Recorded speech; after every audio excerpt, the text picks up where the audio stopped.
See what happens. Wow. Oh boy. Yeah, that kind of speaks for itself. I have with me today a custom-made Shane Van Gisbergen for today and today only. Maybe a future date, but here it is.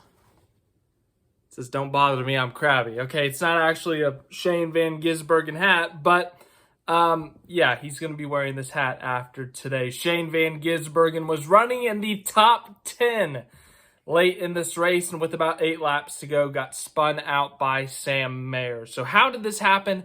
How did we get to this point? Shane Van Gisbergen in the top 10 position at Pocono in his first ever start there. Well, let's get to that point. Now, Pocono Raceway is the most unique oval in NASCAR. In our time talking about Shane Van Gisbergen in NASCAR, talking about the different racetracks he's been to, I tell you about the different types of ovals that we have. There are not all the same circles. They're different circles. We've talked about Texas, which is an oval track with 2 different corners that are kind of similar, but they have different sets of banking. We've talked about Darlington that has 2 completely different sets of corners. Well, Pocono, oh boy.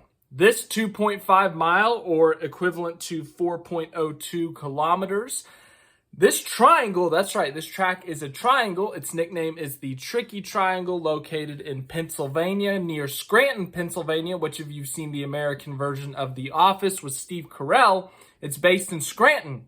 And Scranton is close to where this racetrack is. There's your fun fact of the day. Anyways, back to the racetrack. This is the most unique track, or most unique oval, I should say, in NASCAR. As I said, it's a very long, a super speedway triangle. Now, what makes this track so unique is that there are 3 different straightaways, 3 different turns. None of them are the same in any way, shape, or form other than they go left.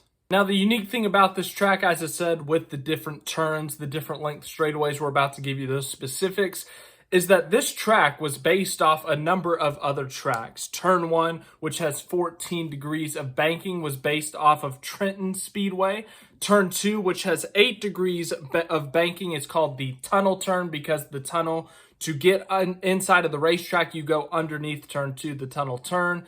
And that is based off of Indianapolis Motor Speedway. And then turn 3 is 6 degrees banking, a long turn that is based off the Milwaukee Mile. So turn 1, much harder of a turn, a little bit more banking. Turn 2, flatter, but a high-speed corner. And then turn 3, a very flat, kind of medium to high-speed corner in a sense. That, so all 3 turns are very unique, very different. As for the straightaways, that's where it gets crazier. The main straight is the second longest in NASCAR. It's 3,740 feet, which is equivalent to 1.14 kilometers.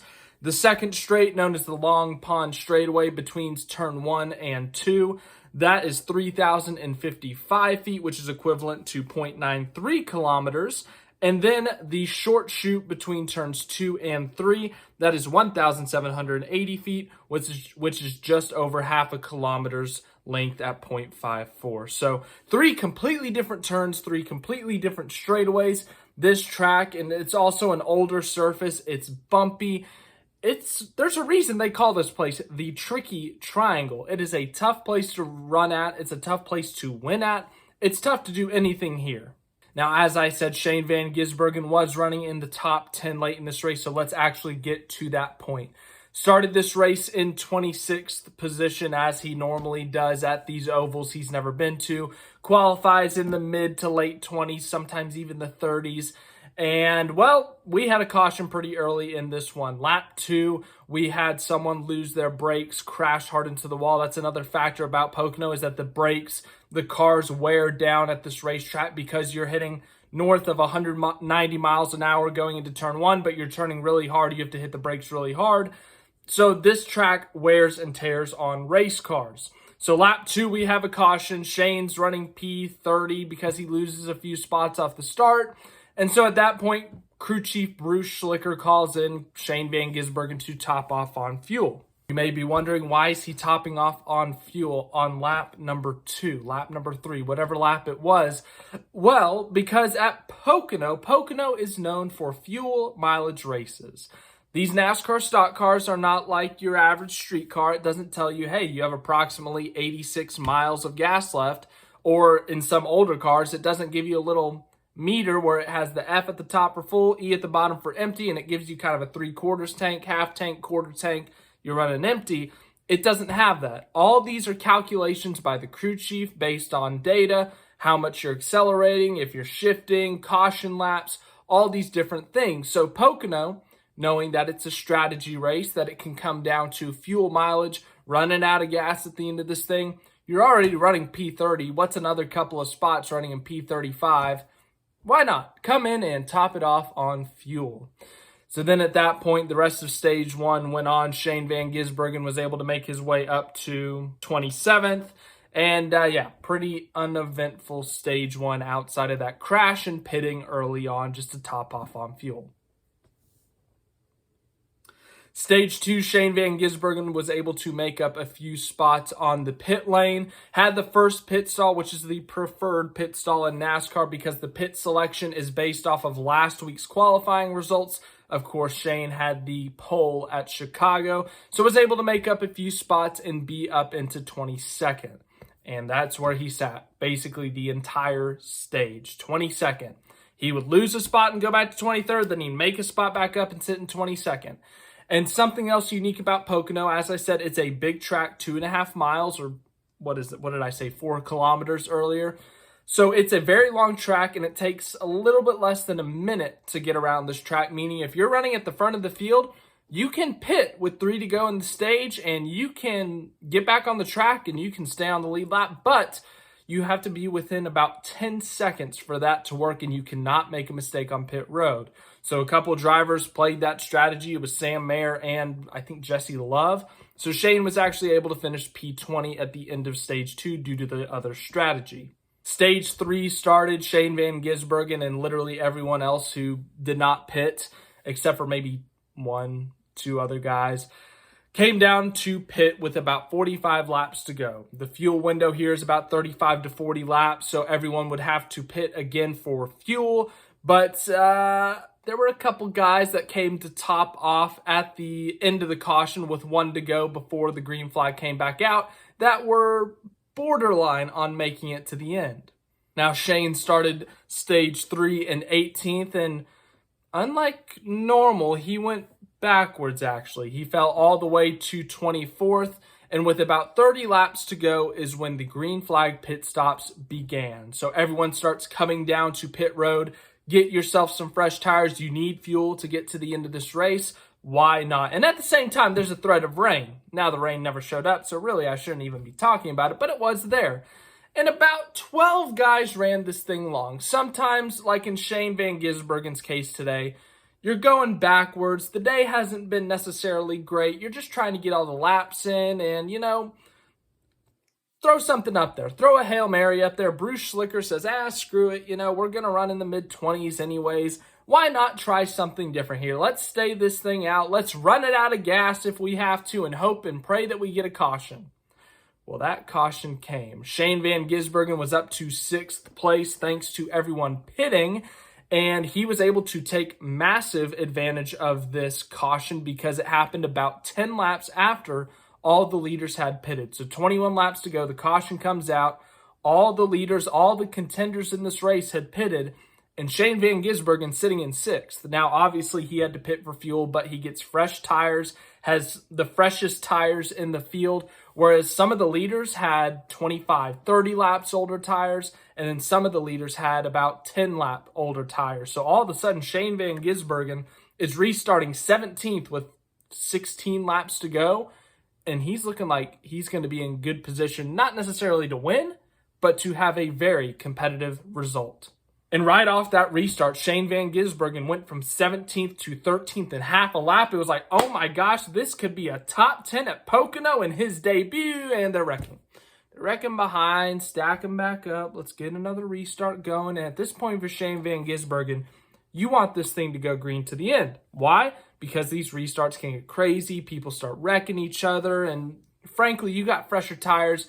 You can move as you please. So they restart this thing with about 12 laps to go, and Shane Van Gisbergen's able to get up to 11th on the initial restart, gets stuck behind a couple guys, but all of a sudden, he's in the top 10. He's sitting in 10th, battling with Taylor Gray for 9th. There's about 4 cars right in front of Taylor Gray. He's less than a second off of 6th place, and what? Oh, caution? Oh no. Oh no, it's the 97. The 97 is spinning out.